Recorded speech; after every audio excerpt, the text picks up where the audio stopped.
ಚಿತ್ರದುರ್ಗದ ಹಿರಿಯೂರು ನಗರದಲ್ಲಿ ನಿರ್ಮಾಣವಾದ ಲಕ್ಷ್ಮೀ ವೆಂಕಟೇಶ್ವರ ಸ್ವಾಮಿ ಮಹಾಗಣಪತಿ ಸದ್ಗುರು ಯೋಗಿ ನಾರಾಯಣ ಸ್ವಾಮಿ ದೇಗುಲದ ಬಿಂಬ ಪ್ರತಿಷ್ಠಾಪನಾ ಮಹೋತ್ಸವ ಇಂದು ಅದ್ದೂರಿಯಾಗಿ ನಡೆಯಿತು. ಜೊತೆಗೆ ಬಲಿಜ ಶ್ರೇಯ ಭವನದ ಲೋಕಾರ್ಪಣೆ ಕಾರ್ಯಕ್ರಮ ಕೂಡ ನಡೆದಿದೆ. ನೂತನ ದೇಗುಲವನ್ನು ಸಿದ್ಧಗಂಗಾ ಮಠದ ಸಿದ್ಧಲಿಂಗ ಶ್ರೀಗಳು ಲೋಕಾರ್ಪಣೆ ಮಾಡಿದರು. ಈ ವೇಳೆ ಮಾತನಾಡಿದ ಸಿದ್ಧಲಿಂಗ ಶ್ರೀ, ತಿರುಪತಿಗೆ ಹೋಗಲು ಆಗದವರು ಇಲ್ಲಿಗೆ ಬಂದು ಲಕ್ಷ್ಮೀ ವೆಂಕಟೇಶ್ವರ ಮಹಾಗಣಪತಿ ಯೋಗಿ ನಾರಾಯಣ ಸ್ವಾಮಿಯ ದರ್ಶನ ಮಾಡಿದ್ರೆ ಸಾಕು, ಪುಣ್ಯ ಲಭಿಸುತ್ತೆ ಅಂದರು. ಇನ್ನು ಇದೇ ವೇಳೆ ತಾಲೂಕು ಬಲಿಜ ಸಂಘದ ಅಧ್ಯಕ್ಷ ಎನ್ ತಿಮ್ಮಾಶೆಟ್ಟಿ ಉಪಸ್ಥಿತರಿದ್ದರು.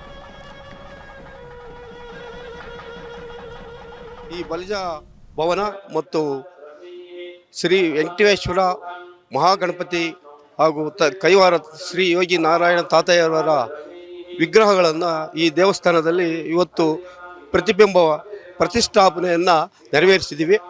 ಇದಕ್ಕೆ ಒಂದು ಕಾರ್ಯವನ್ನು ಈ ಬಲಿಜ ಸಂಘ ನಿರ್ಧರಿಸಿ ಈ ಒಂದು ಕಾರ್ಯಕ್ರಮ ಹಮ್ಮಿಕೊಂಡು ಇವತ್ತು ಈ ಪ್ರತಿಷ್ಠಾಪನಾ ಕಾರ್ಯಕ್ರಮವನ್ನು ಮಾಡ್ತಾ ಇದ್ದೀವಿ. ಕಾರ್ಯಕ್ರಮಕ್ಕೆ ನಿರ್ಮಲಾನಂದ ಸ್ವಾಮಿ, ಸಿದ್ಧಗಂಗಾ ಮಠದ ಸ್ವಾಮಿಗಳು, ಮಾದಾರ ಚೆನ್ನಯ್ಯ ಸ್ವಾಮಿಗಳು, ವಿನಯ್ ಗುರೂಜಿಗಳು ಹಾಗೂ ಧನಂಜಯ ಗುರೂಜಿಗಳು, ಇನ್ನು ಇಲ್ಲಿ ಜಿಲ್ಲಾ ಉಸ್ತುವಾರಿ ಸಚಿವರಾದಂಥ ಸುಧಾಕರ್ ಅವರು ಹಾಗೂ ಕೋಟಾ ಶ್ರೀನಿವಾಸರವರು, ಇನ್ನು ಅನೇಕ ವ್ಯಕ್ತಿಗಳು ಇಲ್ಲಿ ಆಗಮಿಸ್ತಾ ಇದ್ದಾರೆ. ನಮ್ಮ ಸಮುದಾಯಕ್ಕೆ ಈ ಒಂದು ಸಮುದಾಯದಿಂದ ನಮ್ಮ ಜನಾಂಗಕ್ಕೆ ಭಾಳಷ್ಟು ಅನುಕೂಲ ಆಗುತ್ತೆ. ಯಾಕಂದರೆ ನಾವು ಕಡಿಮೆ ವೆಚ್ಚದಲ್ಲಿ ಅವರಿಗೆ ನಾವು ಈ ಚೌಟ್ರಿಯನ್ನು ಕೊಡ್ತೀವಿ ಹಾಗೂ ದೇವಸ್ಥಾನವನ್ನು ಮಾಡಿ ಆ ದೇವಸ್ಥಾನಕ್ಕೆ ಎಲ್ಲ ನಮ್ಮ ಬಂಧುಗಳು ಹಾಗೂ ಇತರೆ ಬಂಧುಗಳು ಬಂದರೆ ಸಂಘಟನೆ ಆಗಿ ಒಂದು. ಚಿತ್ರದುರ್ಗದ ಹಿರಿಯೂರು ನಗರದಲ್ಲಿ ನಿರ್ಮಾಣವಾದ ಲಕ್ಷ್ಮೀ ವೆಂಕಟೇಶ್ವರ ಸ್ವಾಮಿ ಮಹಾಗಣಪತಿ ಸದ್ಗುರು ಯೋಗಿ ನಾರಾಯಣ ಸ್ವಾಮಿ ದೇಗುಲದ ಬಿಂಬ ಪ್ರತಿಷ್ಠಾಪನಾ ಮಹೋತ್ಸವ ಇಂದು ಅದ್ದೂರಿಯಾಗಿ ನಡೆಯಿತು. ಜೊತೆಗೆ ಬಲಿಜ ಶ್ರೇಯ ಭವನದ ಲೋಕಾರ್ಪಣೆ ಕಾರ್ಯಕ್ರಮ ಕೂಡ ನಡೆದಿದೆ. ನೂತನ ದೇಗುಲವನ್ನು ಸಿದ್ಧಗಂಗಾ ಮಠದ ಸಿದ್ಧಲಿಂಗ ಶ್ರೀಗಳು ಲೋಕಾರ್ಪಣೆ ಮಾಡಿದರು. ಈ ವೇಳೆ ಮಾತನಾಡಿದ ಸಿದ್ಧಲಿಂಗ ಶ್ರೀ, ತಿರುಪತಿಗೆ ಹೋಗಲು ಆಗದವರು ಇಲ್ಲಿಗೆ ಬಂದು ಲಕ್ಷ್ಮೀ ವೆಂಕಟೇಶ್ವರ ಮಹಾಗಣಪತಿ ಯೋಗಿ ನಾರಾಯಣ ಸ್ವಾಮಿಯ ದರ್ಶನ ಮಾಡಿದ್ರೆ ಸಾಕು, ಪುಣ್ಯ ಲಭಿಸುತ್ತೆ ಅಂದರು. ಇನ್ನು ಇದೇ ವೇಳೆ ತಾಲೂಕು ಬಲಿಜ ಸಂಘದ ಅಧ್ಯಕ್ಷ ಎನ್ ತಿಮ್ಮಾಶೆಟ್ಟಿ ಉಪಸ್ಥಿತರಿದ್ದರು.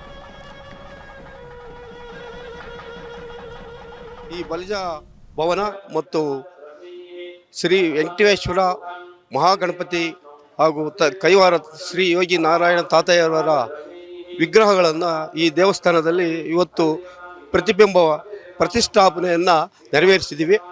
ಇದಕ್ಕೆ ಒಂದು ಕಾರ್ಯವನ್ನು ಈ ಬಲಿಜ ಸಂಘ ನಿರ್ಧರಿಸಿ ಈ ಒಂದು ಕಾರ್ಯಕ್ರಮ ಹಮ್ಮಿಕೊಂಡು ಇವತ್ತು ಈ ಪ್ರತಿಷ್ಠಾಪನಾ ಕಾರ್ಯಕ್ರಮವನ್ನು ಮಾಡ್ತಾ ಇದ್ದೀವಿ. ಕಾರ್ಯಕ್ರಮಕ್ಕೆ ನಿರ್ಮಲಾನಂದ ಸ್ವಾಮಿ, ಸಿದ್ಧಗಂಗಾ ಮಠದ ಸ್ವಾಮಿಗಳು, ಮಾದಾರ ಚೆನ್ನಯ್ಯ ಸ್ವಾಮಿಗಳು, ವಿನಯ್ ಗುರೂಜಿಗಳು ಹಾಗೂ ಧನಂಜಯ ಗುರೂಜಿಗಳು, ಇನ್ನು ಇಲ್ಲಿ ಜಿಲ್ಲಾ ಉಸ್ತುವಾರಿ ಸಚಿವರಾದಂಥ ಸುಧಾಕರ್ ಅವರು ಹಾಗೂ ಕೋಟಾ ಶ್ರೀನಿವಾಸರವರು, ಇನ್ನು ಅನೇಕ ವ್ಯಕ್ತಿಗಳು ಇಲ್ಲಿ ಆಗಮಿಸ್ತಾ ಇದ್ದಾರೆ. ನಮ್ಮ ಸಮುದಾಯಕ್ಕೆ ಈ ಒಂದು ಸಮುದಾಯದಿಂದ ನಮ್ಮ ಜನಾಂಗಕ್ಕೆ ಭಾಳಷ್ಟು ಅನುಕೂಲ ಆಗುತ್ತೆ. ಯಾಕಂದರೆ ನಾವು ಕಡಿಮೆ ವೆಚ್ಚದಲ್ಲಿ ಅವರಿಗೆ ನಾವು ಈ ಚೌಟ್ರಿಯನ್ನು ಕೊಡ್ತೀವಿ ಹಾಗೂ ದೇವಸ್ಥಾನವನ್ನು ಮಾಡಿ ಆ ದೇವಸ್ಥಾನಕ್ಕೆ ಎಲ್ಲ ನಮ್ಮ ಬಂಧುಗಳು ಹಾಗೂ ಇತರೆ ಬಂಧುಗಳು ಬಂದರೆ ಸಂಘಟನೆ ಆಗಿ ಒಂದು. ಅನುಕ್ಷಣದ ಸುದ್ದಿಗಳಿಗಾಗಿ ವಿಸ್ತಾರ ನ್ಯೂಸ್ ಯೂಟ್ಯೂಬ್ ಚಾನೆಲ್ ಸಬ್ಸ್ಕ್ರೈಬ್ ಮಾಡಿ. ಹೊಸ ಸುದ್ದಿಗಳ ನೋಟಿಫಿಕೇಶನ್ಗಾಗಿ ಬೆಲ್ ಐಕಾನ್ ಕ್ಲಿಕ್ ಮಾಡಿ. ಲೇಟೆಸ್ಟ್ ಅಪ್ಡೇಟ್ಸ್ಗಾಗಿ www.vistaranews.com ವೆಬ್ಸೈಟ್ಗೆ ವಿಸಿಟ್ ಮಾಡಿ.